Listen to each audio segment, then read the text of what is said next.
যে আপনার বাপ দাদা নামালে ফুটবল খেলে পাঁচটা পাইছে বিশ্বকাপ, 14 সালে ফুটবল খেলে পাইছে 7 আপ। ওই যে খালি বাতেল বাজে বেশি গল্প কইরো না, কথা কর না খে তাহলে করেছে।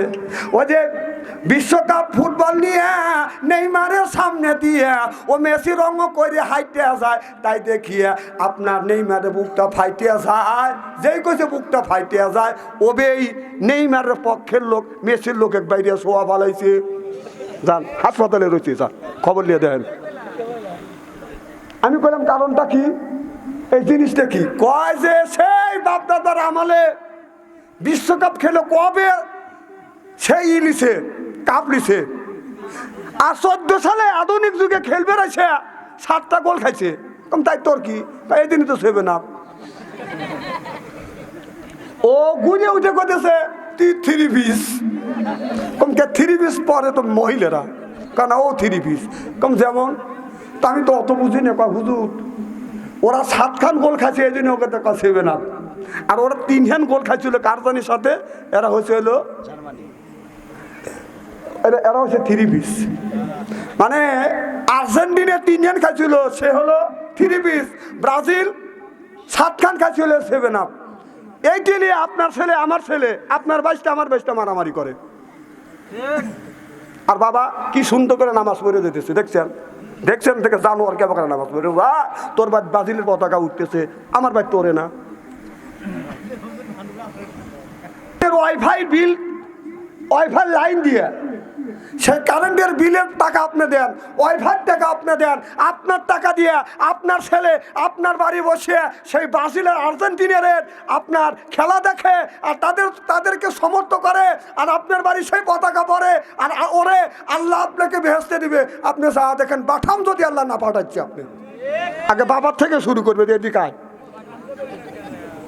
ইউক্যালেক্টরে বাঠাম দেখছেন না, সারকে নিয়ে না চাষাবাদ দিয়ে এইরকম করে ফেরস্তাটা যদি না বাইরেছে সেই সময় কয় আপনি বাবা একটা কথা বললেন না। আপনার বাড়ি নেইমারের পতাকা ওরে, ব্রাজিলের পতাকা করে, আর্জেন্টিনার পতাকা ওরে, আল্লাহ আপনাকে বেহেশতে দিবে যদি কোনো মাওলানা দিয়ে পারে, যদি কোনো মাওলানা দিতে পারে আপনাকে জান্নাতে যায়েন। আপনি ইহুদির পক্ষে দালালি করতেছেন, তাই না? ওইটা বড় বড় চোখ করে টাকা রয়েছে না না, আমার উপরে বড় বড় চোখ করে টাকার কে নরম পাইতেছেন, তাই না? মুসলমানের বাচ্চা হয়, আপনার বাড়ি ব্রাজিল আর্জেন্টিনা পতাকা আপনি তো চেনেই না। আজকে একটা নিয়ে জিনিস গন্ডগোল লাগছে, বলবো কি? হ্যাঁ বলতেছে করে নামাজ পড়ে হযরত আলী আঁঠুর উপর হাত রেখে বাদান তাশাহুদ পরে বাদান ঠোঁটটা নড়তেছে। হাসান হুসাইন 2 ভাই আঁঠুর উপর হাত থেকে বাদান ঠোঁট নড়াচ্ছে। কারণ আমার একটা অভ্যাস ছিল, আমি বাদান বেশিরভাগ সুন্নত নামাজ গুনি বাদান বাড়িতে পড়তাম, আর ফরজ নামাজ জামাতে যা মসজিদে আমি আদায় করতাম। এখন পর্যন্ত আজকেও আমি সুন্নত নামাজ, জোহরের সুন্নত নামাজ বাড়িতে আদায় করছি, জামাতে মসজিদে যাই, আর জামাত আমি ধরছি, ফরজ নামাজগুলি জামাতে বাদান পড়েছি। আমার একটা বদ অভ্যাস ছিল, আমার 3টে ছেলে ছিলেন, 3টে ছেলেকে আমি যখন নামাজে দাঁড়াইছি আমার ডানি পাশে বাম পাশে দাঁড় করে, যখন আমি নামাজ পড়ছি আমি দেখছি আমার ঠোঁট লড়ছে, কানে উলো দিছি, ঠোঁট লড়ছে। আমার ছেলেরা আমার মুখের দিকে তাকাইয়া ঠোঁট লড়াইছি। এটা ট্রেনিং, এটা কি ঠিক? হযরত আলী যখন সিজদায় যায়, হাসান হোসেন সিজদায় যায়, হাসান হুসাইন বাদে হযরত আলী বাদানা এরপরে দাঁড়া থাকে, 2টা ছেলে বাদান দাঁড়া থাকে, তাশাহুদ পরে আঁঠুর উপর হাত দিয়ে বাদান বাবার মুখের দিকে তাকায়। বাবা তখন হযরত আলী ডানের থেকে বামে যখন সালাম পেরে, 2টা ছেলে ডানের থেকে সালাম পেরে এইরকম করে হযরত আলীর মতো মানুষ আর নিজের কলিজার টুকরা 2টা সন্তান হাসান হোসেনকে এইরকম করে নামাজের ট্রেনিং দিচ্ছে। আপনি বাবা হইয়া আপনার 4টে ছেলে, একটা গুণী দিনও তো আপনার একটা ছেলেকে পাশে দাঁড় করাই আপনি নামাজের ট্রেনিং দেন না। সেই নোয়াখালী হুজুরের কাছ থেকে আপনি সূরা ইখলাস আর কুল সূরা শিখছেন, সেইটা দিয়ে নামাজ আপনি পড়েই যাচ্ছেন। 70 বছর হয়ে গেছে, একটা দিন একটা হুজুরের কাছে যা বললেন না, হুজুর নোয়াখালী হুজুরের কাছ থেকে আমি সূরা ইখলাস আর কুল সূরা আমি শিখছি, এইটা দিয়ে নামাজ চালা যাচ্ছি। হুজুর আমার সূরা গুনি ঠিক আছে কিনা, আমার কোরআন তেলাওয়াত ঠিক আছে কিনা, সূরা ইখলাস ঠিক আছে কিনা, সূরা ফাতিহাটা ঠিক আছে কিনা, এখনো আপনি শিখতে চান নাই, ভুলভাল শিখছেন, ভুলভাল পরেই দিনটা কাটা যাচ্ছেন। ব্যাপার কি? হ্যাঁ, ওই মুখে মুখে বাপ চাচার কাছ থেকে সূরা ইখলাস কুল সূরা শিখছেন, সেটা নিয়ে আপনি নামাজ চালা যাচ্ছেন। তারপরও আপনার কাছে গেলি আপনার মুখের কাছে আপনার কিছু ধরন যায় না, চাষটা লেগে আপনি ভেঙে ফেলান। হ্যাঁ, যদি বলা যায় আপনি নামাজ পড়লেন, আমার এলাকার বড় একজন দাঁড়িয়ে, ও গ্রামের মধ্যে বড় প্রধান, আমি বললাম নামাজ পড়েন, আমি নামাজ কাজাও করে না ঠিকই। তো একদিন কথায় কথায় বললাম, ভাইজান আপনি নামাজ যে পড়েন কি কি দিয়ে নামাজ পড়েন? কয় কুল সূরা দিয়ে আর আলহামদুলিল্লাহ সূরা দিয়ে। আমি বললাম সূরা ইখলাস কি জানেন? তা সূরা ইখলাস ছাড়া কি নামাজ হয় না? কম হ্যাঁ হয়। তুমি তাহলে কি দিয়ে পড়েন? কুল সূরা দিয়ে পড়ি। কম সূরা ফাতিহা কি জানেন? আর সূরা ফাতিহা ছাড়া কি নামাজ হয় না? কম হ্যাঁ হয়। কম তাহলে আপনি কি দিয়ে নামাজ পড়েন? কাকে আলহামদুলিল্লাহ সূরা দিয়ে নামাজ পড়ি। চিন্তা করে দেখছেন, সেই ফাতিহার সেই ছিল ইখলাস, হ্যাঁ কুল সূরা আর আলহামদুলিল্লাহ সূরা দিয়ে সেই যে নামাজ চালা যাচ্ছেন। কিন্তু দরবারে গেলে আপনার মুখের কাছে কিছু লেওয়া যায় না, আপনি ঘুষ খাওয়ার জন্য আবল তাবল কথা বলেন। এগুনি আপনি বলছেন। আর আখেরাতের আদালতে, আল্লাহর আদালতে যাইতে হবে, জান্নাতে যাইতে হলে আপনার সঠিকভাবে নামাজ পড়তে হবে, এগুনি আপনি বলছেন না। হ্যাঁ, আপনার শরীরে ডায়াবেটিস হলে বাঁচার জন্য আপনি চার মধ্যে চিনি খান না, এরপরে ইংরেশন নেন, এরপরে ট্যাবলেট খান, এগুনি আপনি বলছেন। নামাজ পড়ে, নামাজ না পড়লে জান্নাতে যাইতে পারবেন না, এগুনি আপনি বলছেন না। আপনার সোপার দাঁত খুলে ফেলে গেল মরিয়ে লেও, নিজের বেলা বোঝো, ওগুলি তুমি বোঝো না। দেখছে তো কত বড় বড় চোখ করে থাকাছে। আচ্ছা আমি কি কথাকে খারাপ বলতেছি নাকি? গালবালাই করিও না, পাম দিও না, আমি বুঝি। সারা বাংলাদেশ যখন বেড়াই আমি পাম পুম বুঝি। আসলে কথাগুলি বলতেছি আপনাদের বাঁচানোর জন্য। এখন এই মাহফিলের মধ্যে যদি ধরি, 70% মানুষের সূরা ফাতিহা আর কুল সূরা হবে না। তাই বললাম কুল সূরা আপনি পড়েন কত দেখি? কুল আল্লাহু আহাদ আল্লাহু সামাদ। কোন সামাদ? মেহেরের বেটা সামাদ। কানা সামাদ, আসলে কি সামাদ না সমাদ? সেই ভুলভাল পড়ে যাচ্ছেন আপনি। একবারও সহি শুদ্ধ করার জন্য এই যে পাশে ইমাম আছে, আচ্ছা ইমাম সাহেব সত্য করে বলেন যে এই মহল্লার মধ্যে আপনার যতগুলি লোক আছে সমাজের মধ্যে, কোনো মুসল্লিকে যা করছে যে আমার ফাতিহা দেওয়া শুদ্ধ না শুদ্ধ হয়েছে, সূরা ইখলাস শুদ্ধ না অশুদ্ধ করছে, পরামানি কি ফুটে বেজাল, তাই না? এই যে দেখছিস তো,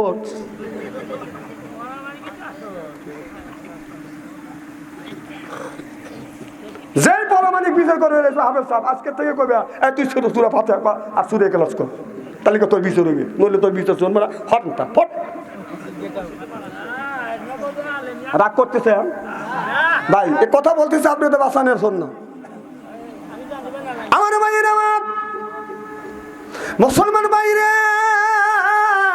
আল্লাহর হাবিবের ব্যাম্মাতেরা ভালো করে লক্ষ্য করে শুনে, হযরত আলী এইরকম করে নিজের সন্তানকে নামাজের ট্রেনিং দিয়েছে। আল্লাহ বললেন ইয়া আইয়ুহাল্লাযিনা আমানু, হে ঈমানের বিশ্বাসীরা, কু আনফুসিকুম আহলিকুম নারা, নিজে বাঁচো আর তোমার আহল পরিবারকে বাঁচাও। আজকে নিজে বাঁচলাম না, আহল পরিবারকে বাঁচাতে পারলাম না। হযরত ইব্রাহিম আলাইহিস সালাম আল্লাহর কাছে বলে রব্বি হাবলি মিনাস সলিহিন, আল্লাহ একটা তুমি নেক বেটা দান করো। আল্লাহ তারই একটা নেক বেটা দান করলেন। আল্লাহ বলেন ফাওয়াসারনাহু বিগোলামিন হালিম।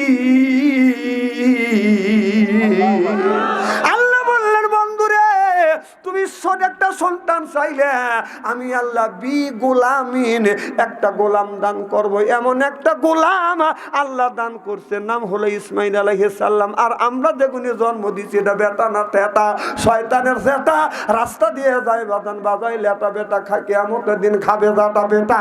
আহলা তুকুম ফিতনা তুম, বেটা বিটি হচ্ছে বাজান পরীক্ষার বস্তু। এই বেটা বিটির কারণে মা বাবা নামাজ পড়ে রোজা রেখার পরেও কিয়ামতের ময়দানে বাজান জাহান্নামে যাবে, কেউ ঠেকাতে পারবে না। আমার ভাইয়ের আমার ওই দিকে যেতে চাই না। আমার নবী হযরত হুসাইন আর হযরত হাসান দুই ভাই হলো জান্নাতের যুবকদের সর্দার। সুবহানাল্লাহ বললাম না? আপনি সেই নোয়াখালী হুজুর কাছ থেকে সুরে গেলা শিখে রাখছেন আর কুলো সুরে শিখে রাখছেন, আর জান্নাতের যে সর্দার হবে ইমাম হাসান হোসেন আপনাকে বেহেশতে নিয়ে যাবে। এতই সস্তা। শেখেন, ভালো করে শেখেন। আমার নবীকে এত ভালোবেসেছেন, একদিন যেহেতু আশুরার রাত আপনার মহরম উপলক্ষে আলোচনা, এখান থেকে যদি আলোচনা না করি বলবে বাচ্চু আনসারি কারবালা সম্পর্কে কিছু জানে না। এই জন্যই আপনারা সকালবেলা ধরে এই কথাটা না বলেন, এই জন্যই কথাটা উপস্থাপন করছি। আল্লাহ নবী মসজিদের বারান্দায় মন খারাপ করে বাদান বসে আছে। এমন সময় আল্লাহর নবী বাদান মসজিদে বাদান নামাজ পড়ে বাদান বসে আছে।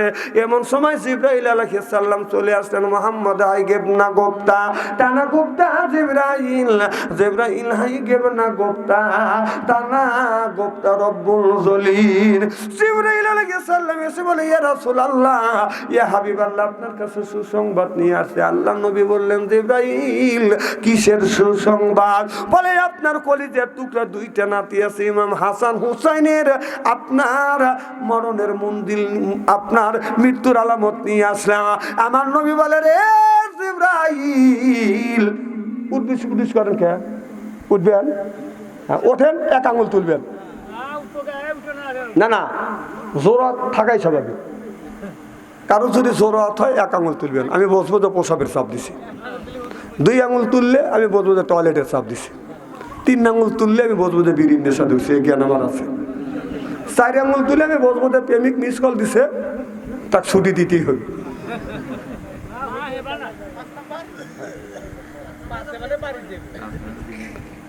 পাঁচ নাম্বারে এমন ইস্তেরি করা করবো না। আচ্ছা, খুব কি খারাপ লাগতেছে নাকি?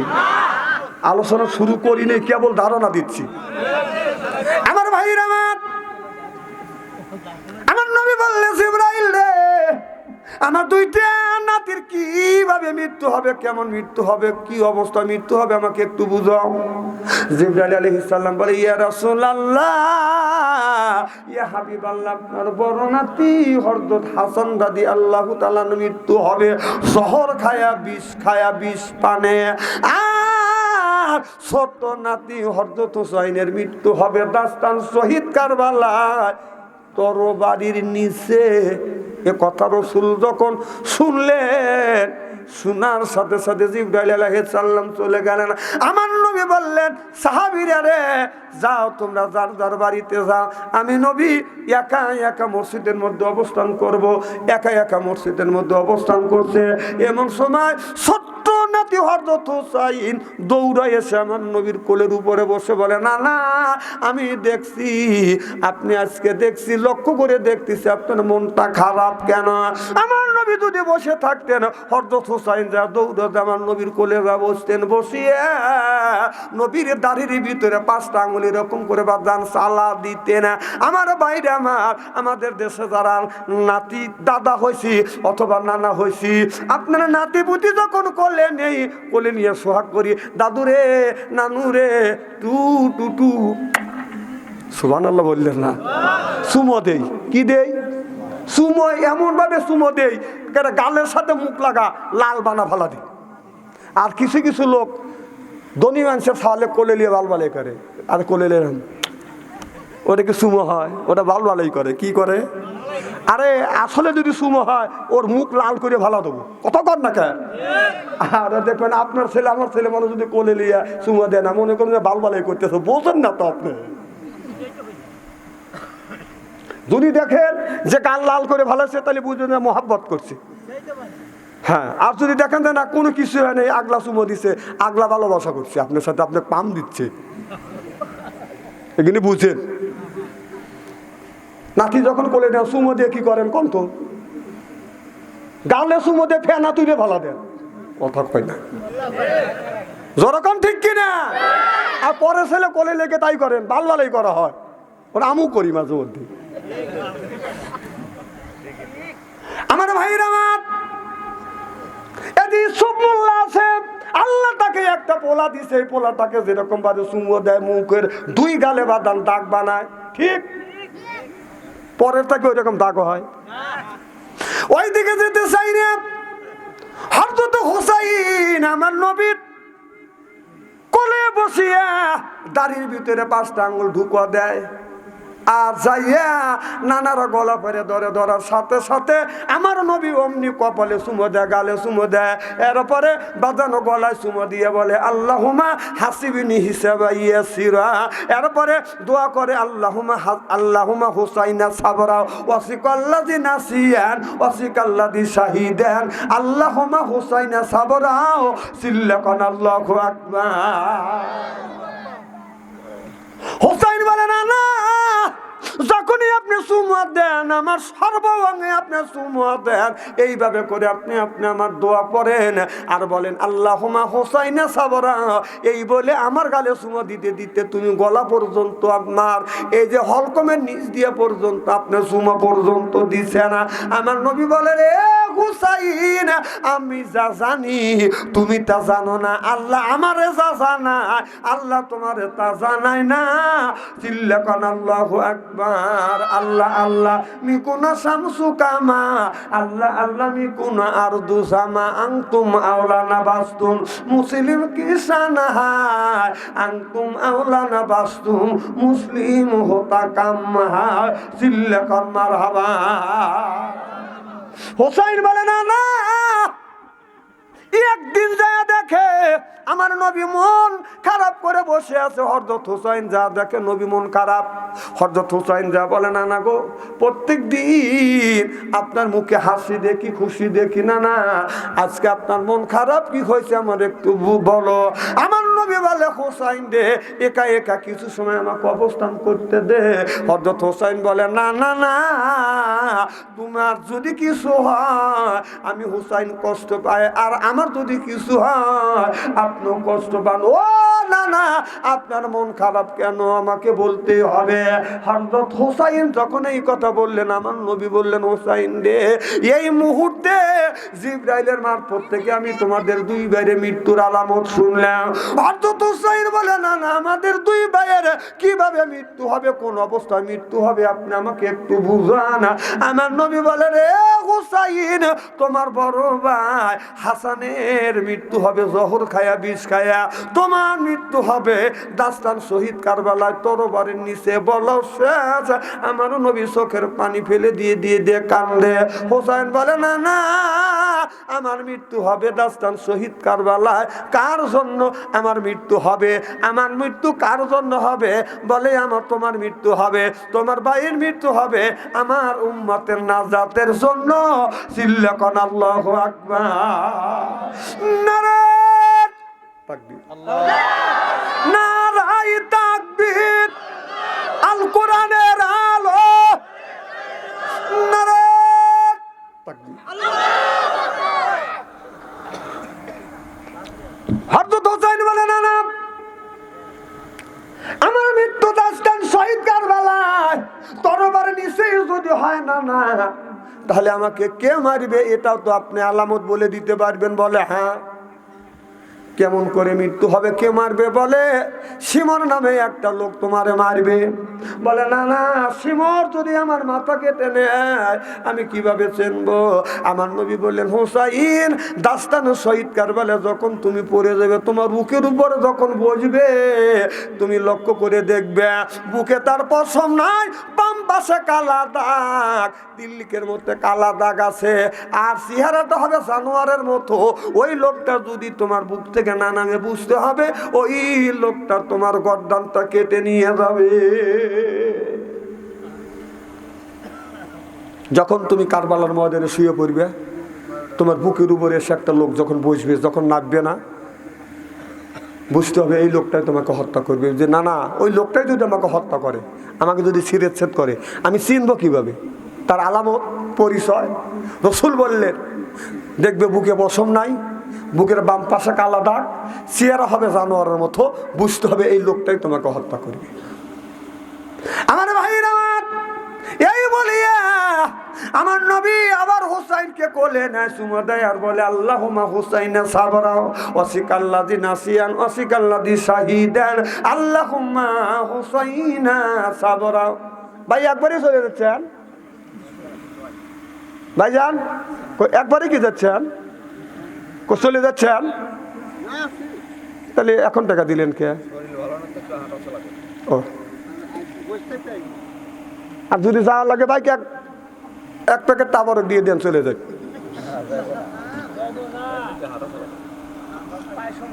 না, যদি চলে যায়, সমস্যা থাকলে তো যাবি। আমি কি জানি বলতেছিলাম? হোসাইন, জোরকান মারহাবা।